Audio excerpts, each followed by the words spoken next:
На днях в Кирсанове состоялся турнир по мини-футболу. В нем приняли участие юноши из всех структурных подразделений городских школ. Возраст игроков от 15 до 17 лет.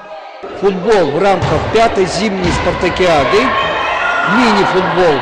Первый матч состоялись в зале «Виктория», вторая часть проводят в средней школе номер 3. Все игры турнира были разбиты по подгруппам. По круговой системе парни соревновались в 2 периодах, каждый по 15 минут.